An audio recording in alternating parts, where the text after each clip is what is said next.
Abu Sufyan ibn al-Harits adalah seorang sahabat Nabi dari suku Quraisy, keturunan Bani Hashim. Ayahnya adalah Al-Harits ibnu Abdul Muthalib. Jadi, ia adalah anak paman Rasulullah. Ia juga memiliki ibu susuan yang sama dengan Rasulullah, yaitu Halimah al-Sa'diyah. Ibu kandungnya adalah Ghaziyah binti Qais. Sejak anak-anak, Nabi dan Abu Sufyan hidup dalam kebahagiaan dan liputan kasih sayang.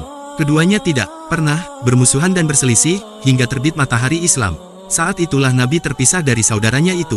Abu Sufyan dikenal sebagai penyair ulung yang terbiasa membuat syair-syair, ejekan yang memicu permusuhan dan kemarahan. Dengan kecakapannya menggubah syair, Abu Sufyan sering kali menyerang dan menghina saudaranya, Muhammad, dengan syair-syair bernada celaan dan kecaman. Namun, Allah telah mengokohkan kekuatan Rasulullah dan memberinya 3 penyair ulung untuk melawan dan membalas serangan para penyair Quraisy. Ketiga penyair itu adalah Ka'ab ibnu Malik, Hasan ibnu Tsabit, dan Abdullah ibnu Ruwahah. Ada banyak penyair musyrik yang sering kali menyerang dan mencela Nabi dengan gubahan kata-kata mereka.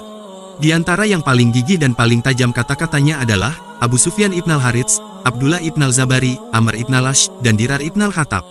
Mereka terus menyerang dan menghina Nabi dengan syair-syair mereka, sehingga Allah memberi petunjuk kepada mereka dan menyelamatkan mereka dari kesesatan.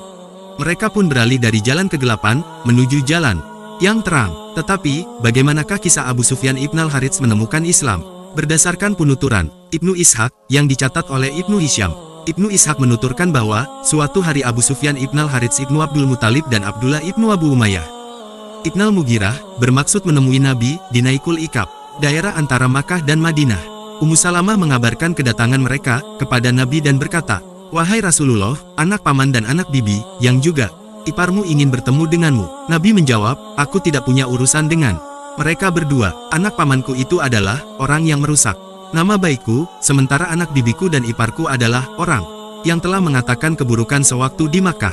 Ummu Salamah menyampaikan penolakan Nabi kepada mereka. Abu Sufyan, yang saat itu membawa seorang anak laki-laki, berkata, "Demi Allah, kalau aku tidak diizinkan, akan kusakiti anak ini, kemudian kami berdua akan pergi, menyusuri pelosok bumi, hingga kami mati karena kehausan dan kelaparan." Ketika ucapannya itu sampai ke telinga Rasulullah, beliau memperkenankan keduanya menemui beliau, dan mereka pun mengucapkan syahadat. Abu Sufyan ibn al-Harits mendendangkan syair tentang keislamannya, dan meminta ampunan atas segala kesalahan yang dilakukannya di masa lalu kepada Nabi dan kaum muslim.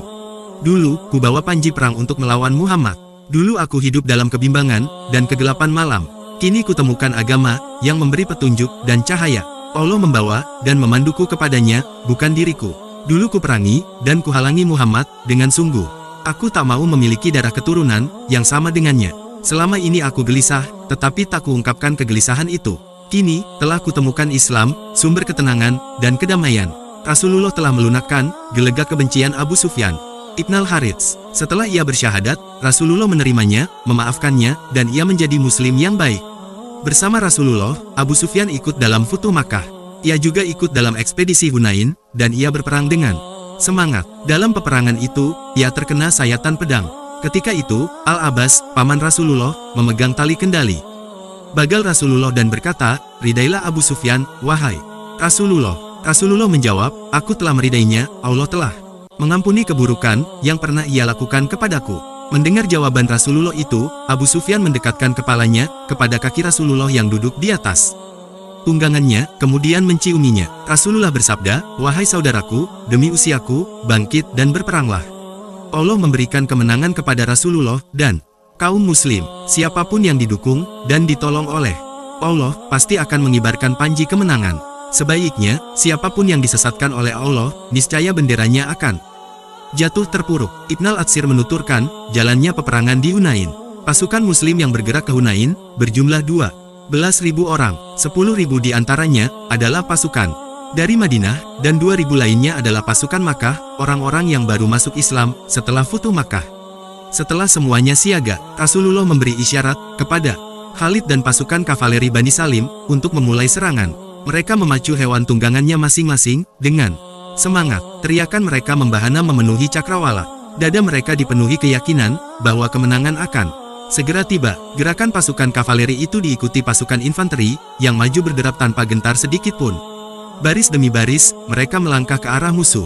Mereka sendiri merasa takjub dan kagum menyaksikan kegempitaan dan semangat pasukan. Namun, rasa bangga dan percaya diri yang berlebihan membuat mereka lengah dan melupakan perintah pemimpin, yaitu agar mereka menghindari daerah lembah yang luas dan terbuka. Rasul telah berpesan agar mereka jangan bergerak hingga benar-benar menguasai medan dan terlindung dari serangan musuh. Apa yang dikhawatirkan Rasulullah benar-benar terjadi ketika pasukannya membanggakan besarnya jumlah pasukan. Serangan musuh datang mengejutkan. Pemimpin musuh memerintahkan pasukan pemanah untuk menghujani pasukan muslim yang berada di medan terbuka. Langit dipenuhi anak panah. Pasukan muslim serabutan berlarian ke sana kemari, mencari tempat berlindung dari hujan anak panah. Saat anak panah berhenti, tiba-tiba batu-batu besar berterbangan ke arah mereka dilontarkan ke tapel musuh. Barisan pasukan muslim benar-benar porak-poranda, lalu dari berbagai arah yang berbeda, muncul pasukan musuh mengepung kuda dan unta, yang ditunggangi pasukan muslim meringkik ketakutan. Pasukan musuh yang muncul tiba-tiba, dari celah-celah lembah terus menyerang tanpa henti, hingga semua pasukan infanteri Muhammad, terdesak hebat, dan berlari mengikuti pasukan kavaleri. Rasulullah terkejut, dari 12.000 pasukannya, yang masih tegak berdiri di sisinya, hanya beberapa muslim generasi pertama, seperti Abu Bakar, Umar, dan Usama ibnu Zaid, al-Abbas memegang tali kendali bagal yang ditunggangi Rasulullah. Beberapa anggota keluarga Rasul bertahan mendampingi beliau, termasuk Ali ibnu Abu Thalib, Abu Sufyan ibn al-Harits, Al-Fadl ibn al-Abbas, Rabi'ah ibn al-Harits ibnu Abdul Muthalib, dan beberapa yang lainnya. Mereka bertahan di sisi Rasulullah, hingga sebagian orang kembali bergabung dengan mereka. Saat itulah, Rasulullah mengetahui kesetiaan Abu Sufyan dan menyatakan bahwa Abu Sufyan kelak masuk surga. Rasulullah bersabda, "Aku berharap ia menjadi pengganti Hamzah." Pada tahun ke-20 Hijriah, Abu Sufyan berhaji dan mencukur rambutnya. Namun,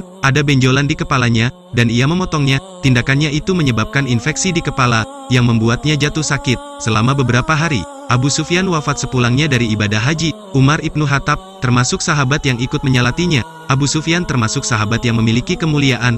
Ada yang mengatakan, ketika maut hendak menjemput, Abu Sufyan sempat berpesan kepada istri dan anak-anaknya, "Kalian tak usah menangisiku, karena sejak aku masuk Islam, aku orang yang bersih dari dosa." Ada yang mengatakan bahwa Abu Sufyan menggali kuburnya sendiri 3 hari sebelum wafat. Semoga Allah merahmati Abu Sufyan.